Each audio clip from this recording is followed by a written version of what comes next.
Existe un precio para la verdad.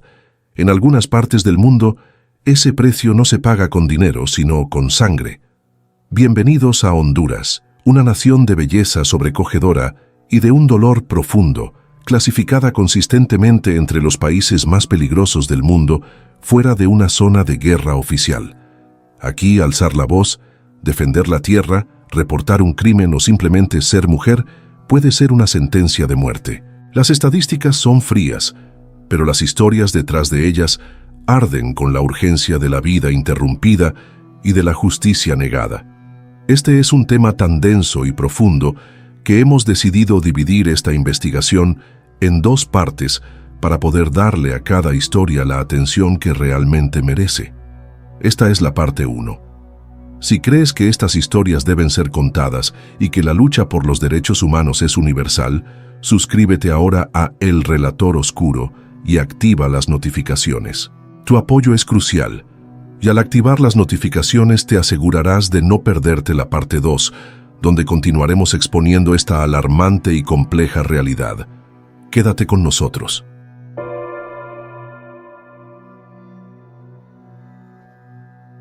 La ciudad de Danlí, enclavada a unos 100 kilómetros de la capital Tegucigalpa, en el departamento de El Paraíso, es un lugar de aparente calma, un centro agrícola y comercial rodeado de montañas. Pero bajo esa fachada de normalidad, fluyen corrientes subterráneas de tensión, violencia y crimen organizado que la convierten en un territorio hostil para quien se atreva a exponer sus secretos. Fue en este escenario de contrastes donde, en la noche del 21 de diciembre de 2023, el estruendo de múltiples armas de fuego rasgó el aire y silenció para siempre la voz del periodista Francisco Ramírez. A sus 39 años, Ramírez no era un simple comunicador, era una figura central en el panorama informativo de la región.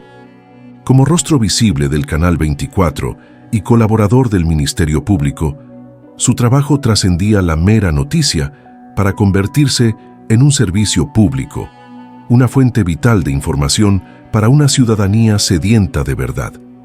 Su asesinato no fue un acto casual de delincuencia común, fue el clímax brutal de una cacería humana, una ejecución anunciada. El modus operandi del crimen fue una exhibición de poder y desprecio por la vida, diseñado meticulosamente para no dejar ninguna posibilidad de escape. Ramírez fue interceptado mientras conducía su vehículo. No fue un único sicario en una motocicleta, como suele ocurrir en otros casos. Fue un comando de individuos distribuidos en varios vehículos que le cerraron el paso, creando una trampa mortal en plena vía pública. Lo rodearon y abrieron fuego de manera coordinada, desatando una lluvia de plomo desde diferentes ángulos. El automóvil del periodista se transformó en un colador de metal retorcido y su cuerpo en el blanco de una furia premeditada y letal. La escena era un mensaje claro y aterrador para cualquiera que se atreviera a seguir sus pasos. Sin embargo, este asalto final no surgió de la nada. La muerte de Francisco Ramírez llevaba meses, si no años, gestándose. 7 meses antes, en mayo de 2023, había sobrevivido a un atentado que debió haber sido la alarma más estridente para las autoridades. En aquella ocasión, fue alcanzado por 3 balas. Su supervivencia fue un milagro, una segunda oportunidad que, trágicamente, el Estado hondureño no supo o no quiso proteger. Tras esa primera tentativa de asesinato, Ramírez fue incluido en el Mecanismo Nacional de Protección para Defensores de Derechos Humanos, periodistas, comunicadores sociales y operadores de justicia. Sobre el papel, este mecanismo es un escudo, un compromiso del Estado para salvaguardar a quienes están en riesgo por su labor. En la práctica, para Francisco y muchos otros, ha demostrado ser un velo frágil, una burocracia ineficaz frente a la determinación de los criminales.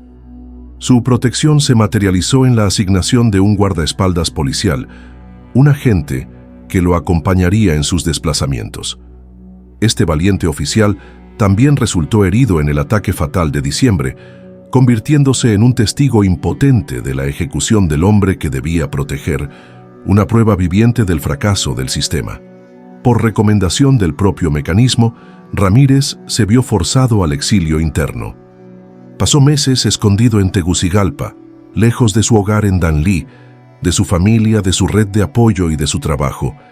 Pero el autoexilio tiene un costo que no siempre es visible: la precaria situación económica, la falta de recursos financieros para mantenerse indefinidamente en la capital, lo empujó a tomar una decisión fatídica en noviembre de 2023: regresar a Danlí. No podía permitirse el lujo de seguir escondido. El sistema de protección, consciente del riesgo que implicaba su retorno, le prometió medidas de seguridad adicionales. Se habló de una casa de seguridad, de la instalación de cámaras de vigilancia, de un perímetro de protección reforzado. Promesas que, como la niebla en las montañas que rodean Danlí, se disiparon sin dejar rastro. Las medidas nunca se implementaron por completo. La burocracia, la falta de fondos o la simple negligencia dejaron a Ramírez expuesto, un blanco fácil en su propio territorio, en la ciudad que conocía como la palma de su mano. Su periodismo era la razón de su condena. Francisco no era un reportero de notas de prensa, era un investigador incisivo que se adentraba en los temas más oscuros y peligrosos de su región. Sus reportajes eran una radiografía de las entrañas del crimen. Investigaba asesinatos, cubría masacres, informaba sobre incautaciones de drogas y, lo más peligroso de todo, exploraba los vínculos entre el crimen organizado y sectores del poder político y económico.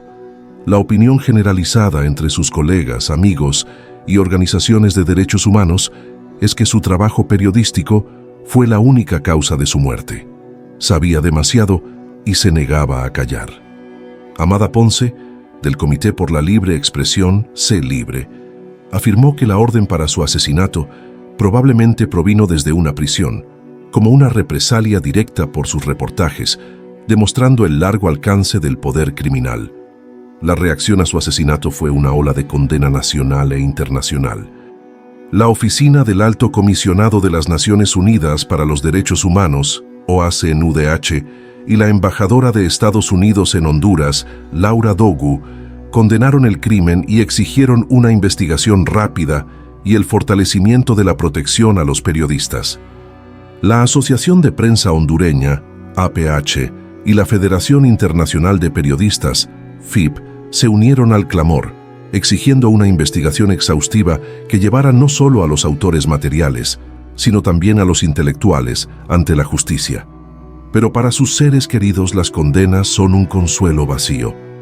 Su amiga Xiomara Gaitán resumió el sentimiento de desesperanza y peligro que asfixia a la sociedad hondureña. En este país, ser defensor o saber algo delicado y querer denunciarlo es un delito y una condena de muerte. La muerte de Francisco Ramírez no fue solo el asesinato de un hombre, fue un ataque al derecho de toda una sociedad a ser informada, un acto de terrorismo contra la libertad de prensa que dejó una herida profunda y un silencio ensordecedor en Danlí.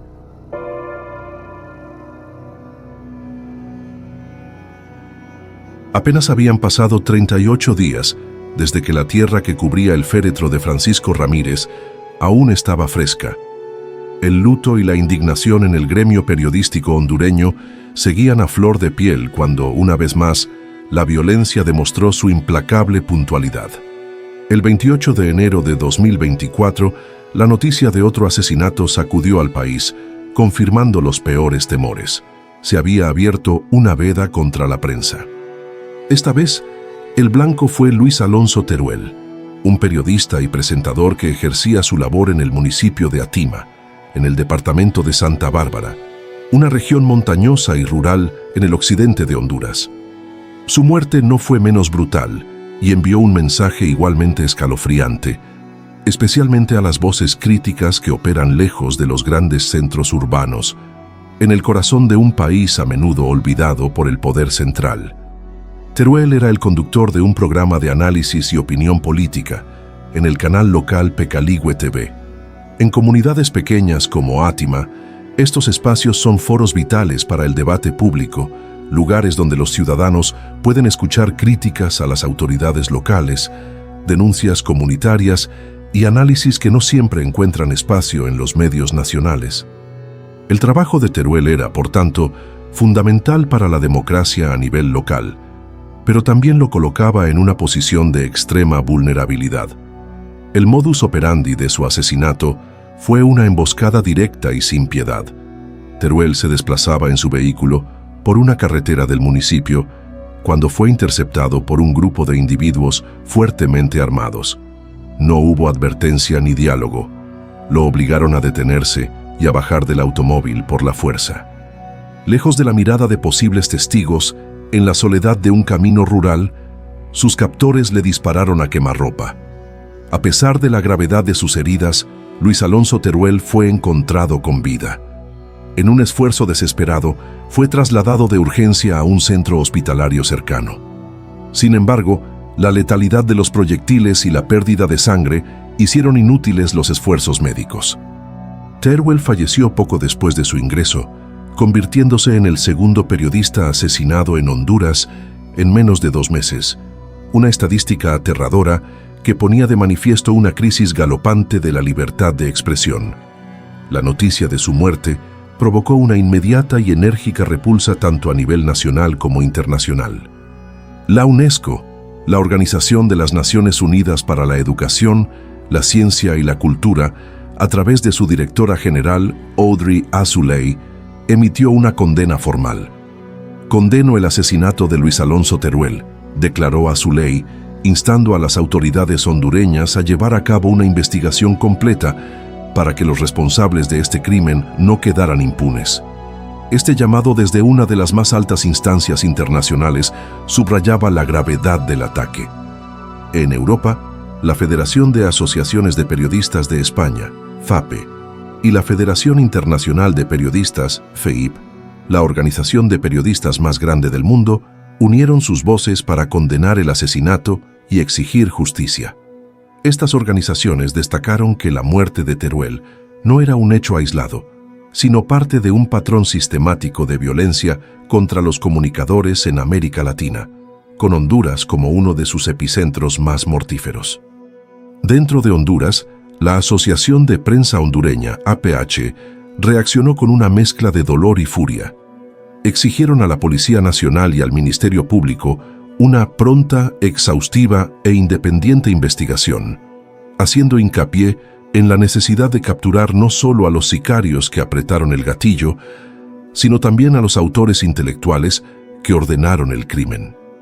La APH denunció el clima de desprotección y el miedo que obliga a muchos periodistas a la autocensura como único mecanismo de supervivencia.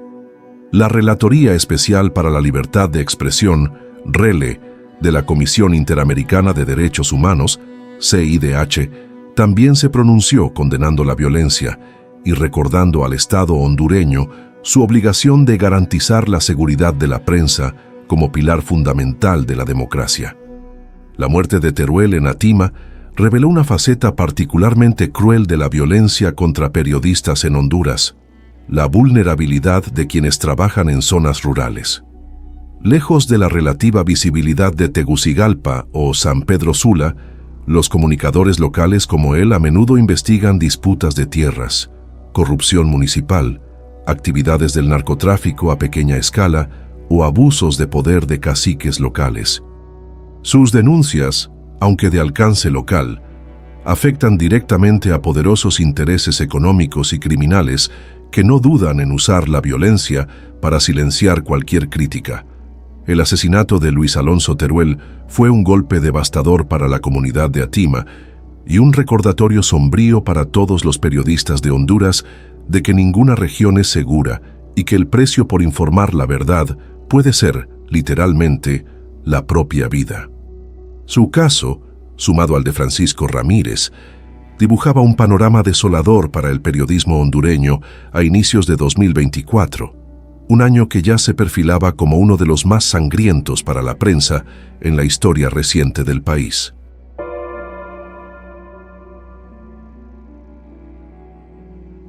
En la noche del 14 de septiembre de 2024, la ciudad de Tocoa, en el corazón del convulso departamento de Colón, fue testigo de otra ejecución a sangre fría. Esta vez, La víctima no era un periodista de un medio tradicional, sino un comunicador social, un líder comunitario y sobre todo un incansable defensor ambiental, Juan López. Su asesinato no solo silenció una de las voces más prominentes en la lucha por los recursos naturales de la región, sino que también expuso con una claridad brutal la letalidad que enfrentan quienes se atreven a desafiar los poderosos intereses económicos que explotan el medio ambiente en Honduras. Juan López era una figura clave en el Comité Municipal en defensa de los bens comunes y públicos de Tocoa. Su lucha se centraba en la protección de los ríos Guapinol y San Pedro, cuyas aguas estaban amenazadas por los proyectos de minería a cielo abierto de la empresa Inversiones Los Pinares. Este proyecto minero, con sus concesiones otorgadas de manera controvertida, se sitúa en el núcleo del Parque Nacional Montaña de Botaderos, un área protegida que es vital para el abastecimiento de agua de miles de personas en la región. La lucha de López y su comunidad no era una simple protesta, era una batalla por la supervivencia, por el derecho fundamental al agua y a un medio ambiente sano. El modus operandi del asesinato de Juan López fue cínico y desafiante. Un sicario a bordo de una motocicleta lo atacó justo después de que López terminara de dirigir un acto religioso en su comunidad. Le disparó a quemarropa y huyó con total impunidad.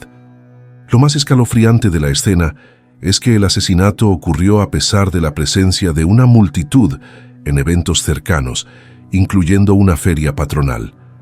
Los asesinos actuaron con la confianza de saber que no serían detenidos, una demostración de poder en pleno espacio público. La muerte de López fue la crónica de un asesinato anunciado. Él mismo había confesado a sus allegados en repetidas ocasiones que temía por su vida. Las amenazas eran constantes y directas. La situación era tan grave que desde octubre de 2023, Juan López era beneficiario de medidas cautelares otorgadas por la mismísima Corte Interamericana de Derechos Humanos, CIDH. Este organismo internacional había ordenado al Estado de Honduras que adoptara todas las medidas necesarias para proteger su vida e integridad. Su asesinato, por lo tanto, no es solo un crimen atroz, sino también un desacato flagrante a una orden judicial internacional y una prueba irrefutable de la incapacidad o falta de voluntad del Estado hondureño para proteger a sus defensores. La indignación que siguió a su muerte fue masiva y resonó a nivel global.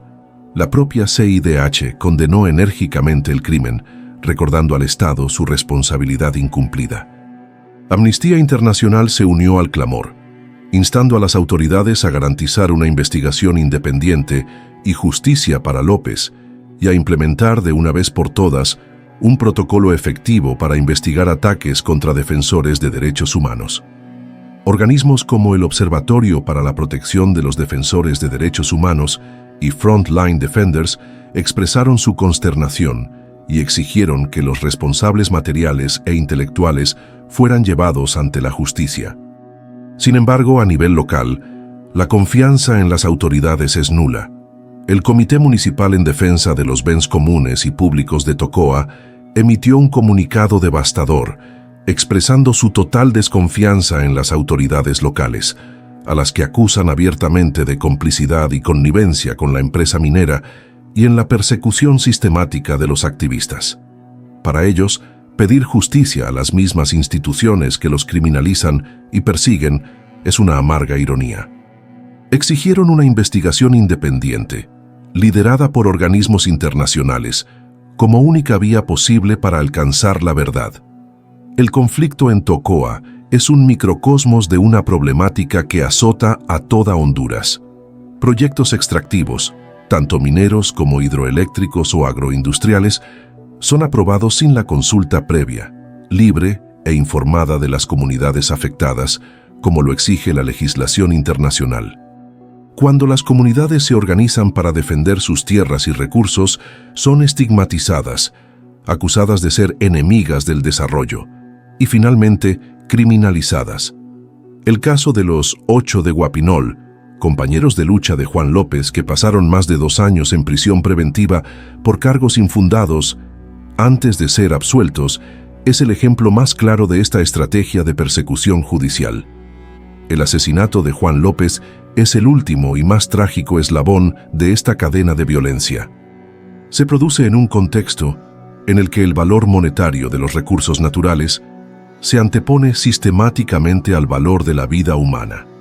Los defensores como Juan se convierten en obstáculos para la obtención de enormes ganancias económicas. Y en un país con instituciones débiles y altos niveles de corrupción, eliminarlos se convierte en una opción viable y, lamentablemente, frecuente.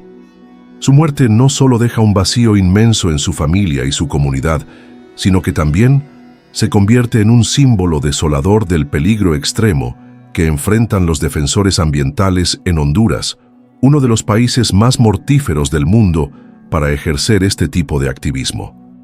El asesinato de Juan López es un grito desde la tierra, una demanda de justicia que se eleva desde los ríos amenazados y las montañas perforadas, un recordatorio sangriento de que la lucha por el medio ambiente es, en su esencia, una lucha por la vida misma. Hagamos una pausa aquí. Hemos visto cómo las voces que informan y las que defienden la tierra son sistemáticamente silenciadas. La conexión entre los intereses económicos y la violencia es innegable. Si este análisis te está pareciendo importante y necesario, por favor, demuestra tu apoyo dejando un me gusta en el video. Ayuda a que este documental llegue a más personas y a que estas historias no se pierdan en el algoritmo.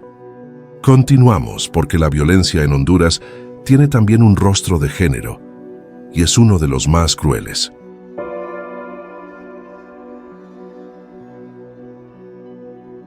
Hay heridas que no cierran con el tiempo, sino que se infectan con la sal de la impunidad. El caso de Keila Martínez es una de esas heridas abiertas en el corazón de Honduras. Aunque su muerte ocurrió en la madrugada del 7 de febrero de 2021, su historia resuena con una fuerza desgarradora en 2024 y 2025, no solo por la brutalidad del crimen, sino por la lucha incansable de su familia y la vergonzosa respuesta del sistema de justicia.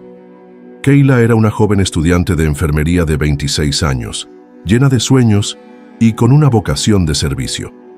Su vida fue truncada mientras se encontraba bajo la custodia de quienes debían protegerla, la Policía Nacional de Honduras. Fue arrestada junto a un amigo en la ciudad de La Esperanza, departamento de Intibucá, supuestamente por violar el toque de queda impuesto por la pandemia de COVID-19.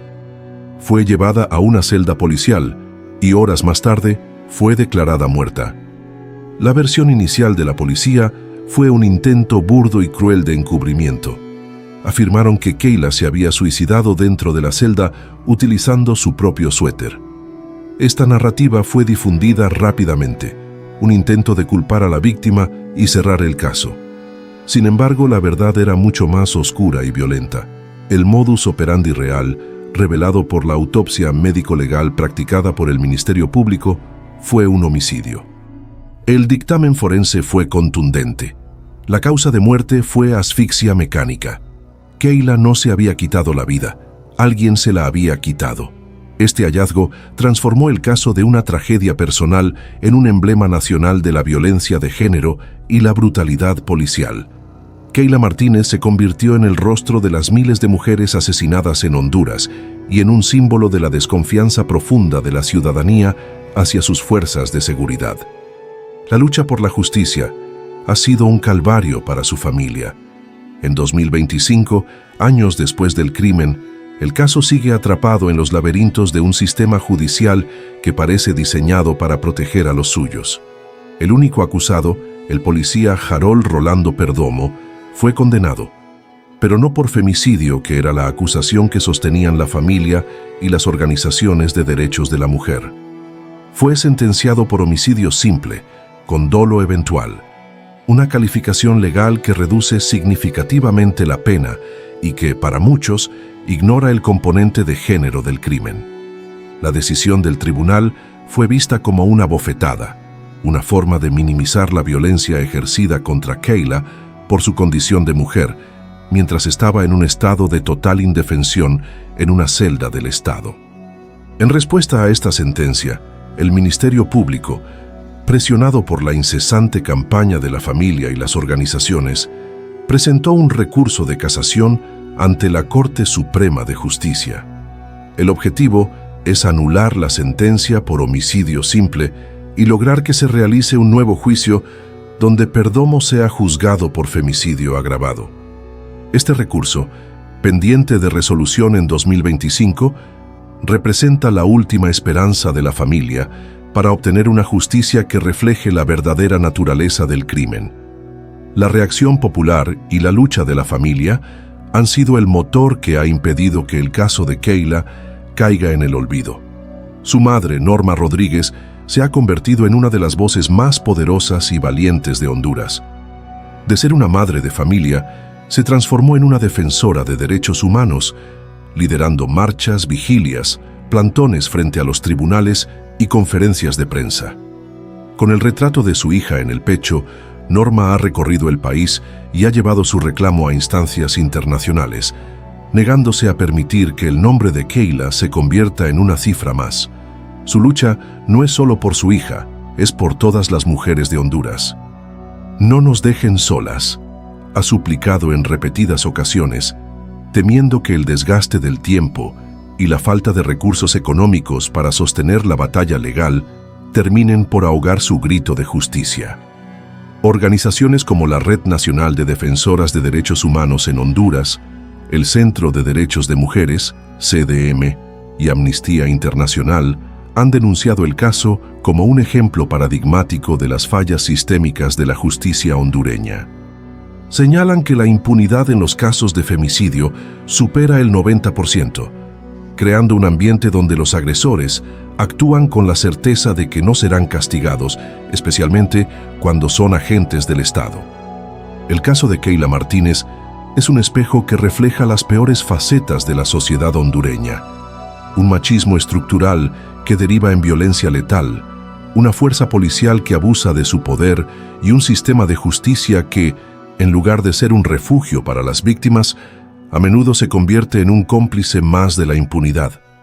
La batalla por justicia para Keyla continúa.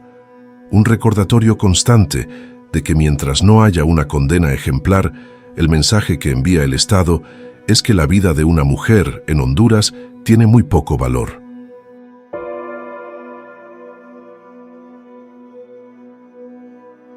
El año 2025 apenas comenzaba a mostrar las tensiones del ciclo electoral que se avecinaba cuando la prensa hondureña fue sacudida por uno de los golpes más brutales de su historia reciente.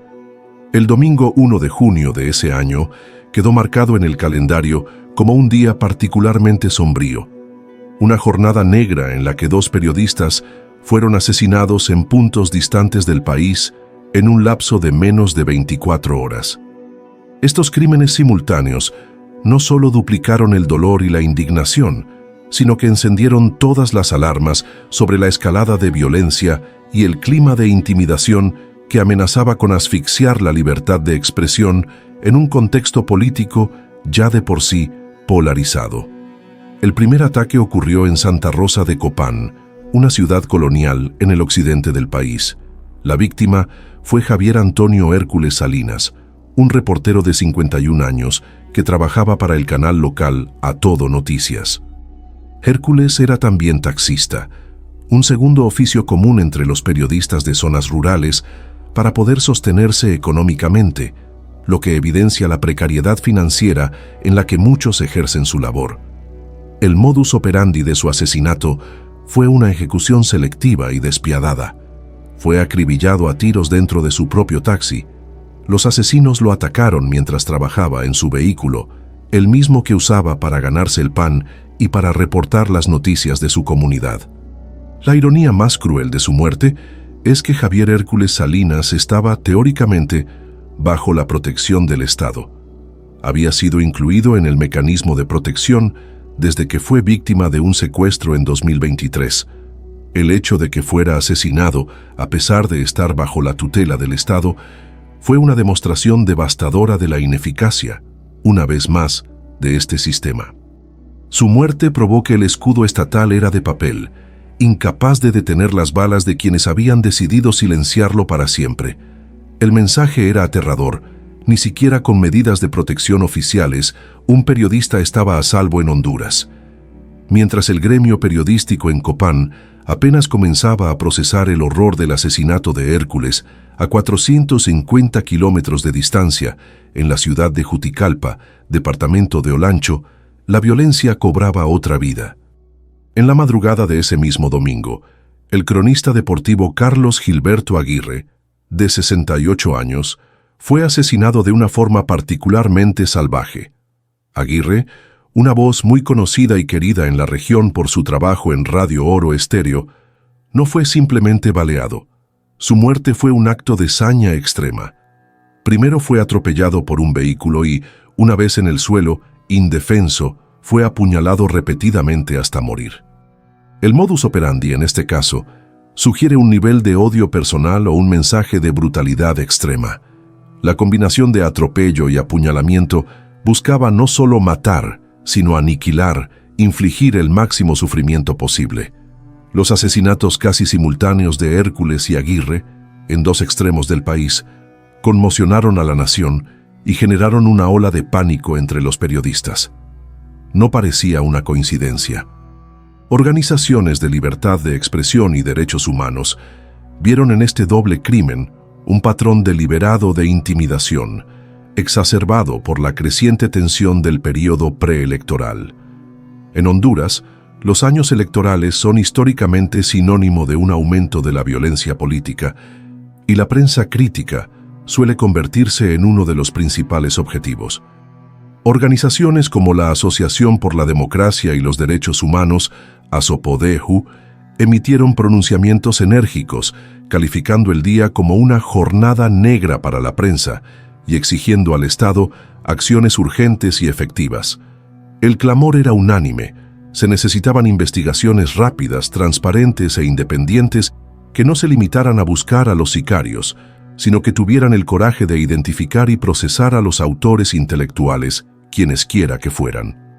Los crímenes reavivaron con fuerza el debate sobre las fallas estructurales del mecanismo de protección. ¿De qué servía un sistema que consumía recursos del Estado si no podía evitar el asesinato de un periodista bajo su custodia? La muerte de Javier Hércules se convirtió en el caso emblemático de esta impotencia. El domingo sombrío del 1 de junio de 2025 no fue solo la pérdida de dos vidas valiosas, fue un ataque coordinado, o al menos percibido como tal, contra el pilar de la democracia, que es una prensa libre. Dejó una atmósfera de miedo y autocensura y una pregunta ominosa flotando en el aire. Si esto sucedía al inicio del ciclo electoral, ¿qué horrores estaban por venir? Hasta aquí hemos visto la cacería implacable contra los periodistas, la guerra declarada a los defensores de la tierra y la desgarradora lucha contra el femicidio y una impunidad que se ha vuelto sistema. Las historias son un golpe a la conciencia, pero son solo la mitad del panorama. La espiral de violencia en Honduras es aún más profunda y afecta a todos los niveles de la sociedad de formas que hielan la sangre. En la parte 2 de este documental, nos adentraremos en el terror de las masacres indiscriminadas que aniquilan familias enteras. Exploraremos cómo la plaga de la extorsión somete a trabajadores inocentes y veremos cómo la violencia se infiltra en la política local para eliminar a cualquier adversario. Las historias que siguen son igual de impactantes y son cruciales para entender la imagen completa de esta crisis. No te pierdas la continuación de esta investigación. Asegúrate de estar suscrito a El Relator Oscuro y de tener las notificaciones activadas. El enlace a la parte 2 estará en la descripción y en el comentario fijado. Gracias por acompañarnos hasta aquí. El silencio es cómplice.